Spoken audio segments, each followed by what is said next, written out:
महाराष्ट्राचा आवाज आपल्या हक्काचा. नवा आवाज महाराष्ट्र न्यूज चॅनलमध्ये आपले स्वागत आहे. तर पाहूया आजच्या महत्त्वाच्या काही घडामोडी. उल्हासनगरच्या प्रभाग क्रमांक 18 मध्ये मतदार यादीमधील घोळ समोर आलाय. एकाच व्यक्तीचे नाव आणि पत्ता पूर्णपणे समान असून त्या व्यक्तीला इपिक आयडी सुद्धा जाहीर झाली. असे 800 मतदार नावे यादीत असल्याची तक्रार स्वराज्य संघटनेचे अध्यक्ष जय गायकवाड यांनी निवडणूक आयोगाकडे केली आहे. काय आहे प्रकरण ते जाणून घेऊया. नमस्कार, मी ॲडव्होकेट जय गायकवाड, स्वराज्य संघटनेचा अध्यक्ष असून आम्ही सध्या जी महापालिका निवडणूक लागली आहे त्याच्यामध्ये प्रभाग क्रमांक 18 आणि त्याच्या आजूबाजूला असणाऱ्या मतदार यादीचा अभ्यास केला तर आम्हाला असं लक्षात आलं की अनेक नावं, जवळजवळ 850 नावं आम्हाला अशी मिळाली आहेत ज्यांचं नाव समान आहे आणि त्यांच्या नोंदणी 17, 18, 19, 13 अशा विविध प्रभागात झालेल्या आहे. परंतु त्यांच्या इपिक आय डी वेगवेगळा आहे. इपिक आय डी वेगवेगळा असल्याकारणाने त्यांना दुबार मतदार म्हणता येणार नाही, तर हे फ्रॉड मतदार आहेत.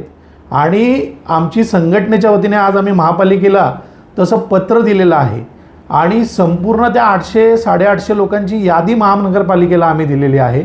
आणि या लोकांचा एक मतदार नोंदणी झाल्यानंतर पुन्हा नव्याने मतदार नोंदणी करून नवीन इपिक आय डी मिळवण्याचा हेतू काय, कोणत्या हेतूने यांनी विविध मतदारसंघात, विविध प्रभागात स्वतःची नोंदणी करून घेतली, याची चौकशी होणं अत्यंत गरजेचं आहे.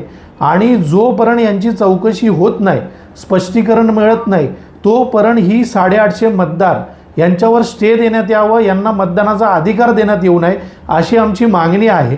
आणि ही आमची मागणी नसून कायदा देखील तसाच सांगतो. आपण जर पीपल्स रिप्रेझेंटेशन ॲक्ट वाचला, ज्याच्यामध्ये आपण नोंदणी करतो ज्या ॲक्टनुसार, त्याच्या कलम 17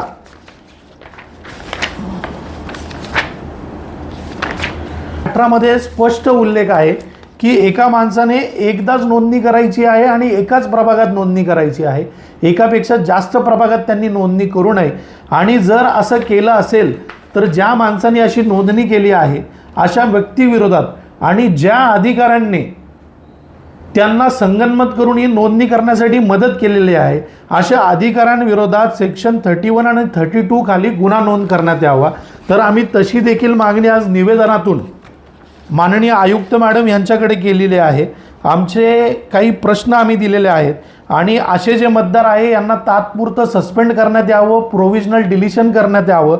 तसेच एक स्पेशल व्हेरिफिकेशन टीम बनवून एका माणसाला 4-4 वॉर्डात, 3-3 वॉर्डात, 2-2 वॉर्डात वेगवेगळे इपिक आय डी नंबर का देण्यात आले आणि त्यांना तिथे मतदार म्हणून का घुसवण्यात आलं याची चौकशी करण्यात यावी. आणि या सगळ्यांवर जर स्पष्टीकरणामध्ये हे लोक फ्रॉड आढळले तर यांच्यावर निवडणूक आयोगाची फसवणूक केल्याचा गुन्हा दाखल करण्यात यावा. आणि अशाच पद्धतीने एका वॉर्डात जर 850 लोक मिळत असतील तर संपूर्ण शहरात आणि संपूर्ण महाराष्ट्रात किती घोळ असेल याचा अभ्यास करणं अत्यंत निवडणूक आयोगाला गरजेचं आहे. जून 2025 रोजी निवडणूक आयोगाने त्यांच्या वेबसाईटवर एक प्रश्नावळी टाकली होती की विविध लोक आम्हाला जी प्रश्न विचारतायत त्याच्यावर उत्तर.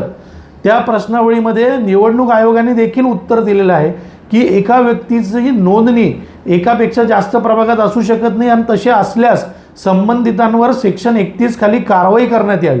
तर माझा आता निवडणूक आयोगाला आणि महानगरपालिकेला प्रश्न आहे की आम्ही 850 नावं तुम्हाला ज्यांनी एकापेक्षा जास्त नोंदणी केली त्यांना दुबार म्हणता येणार नाही. कारण दुबार नावं जी असतात, ॲडव्होकेट जय गायकवाड त्याचा इपिक आय डी एकच असेल आणि त्याचे नाव चुकीने 2 मतदारसंघात किंवा 2 यादीत आले असेल, पण यांची नावं एक आहेत पण यांचे इपिक आय डी वेगवेगळे आहेत.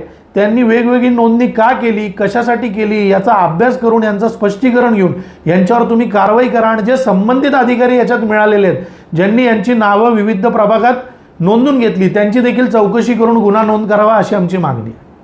इस बड़े डिजिटल दुनिया में हर बिजनेस की एक कहानी है जो सुनाई जानी बाकी है.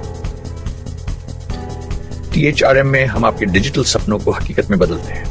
सोशल मीडिया से लेकर वेबसाइट्स तक, SEO से लेकर गूगल माई बिजनेस तक हम आपकी ऑनलाइन प्रेजेंस मैनेज करते हैं, वो भी ऐसे प्राइसेस में जो आपकी जेब पर भारी ना पड़े. उल्लासनगर से लेकर फोर्ट मुंबई तक हम आपके डिजिटल सफर में आपका साथ देंगे. हमारे साथ जुड़िए और अपने बिजनेस को डिजिटल युग में फलते फूलते देखिए. THRM डिजिटल मार्केटिंग एजेंसी, जहां से आपका डिजिटल सफर शुरू होता है. बातम्या पाहण्यासाठी चॅनलला सबस्क्राईब करा, बेल आयकॉनवर क्लिक करा आणि राहा सतत अपडेट. तुमच्या परिसरातील काही घडामोडी किंवा समस्या असतील तर आमच्या वृत्तवाहिनीला संपर्क करा आणि तसेच सतत अपडेट राहण्यासाठी आमच्या वृत्तवाहिनीला सबस्क्राईब करा आणि बेल आयकॉन दाबायला विसरू नका.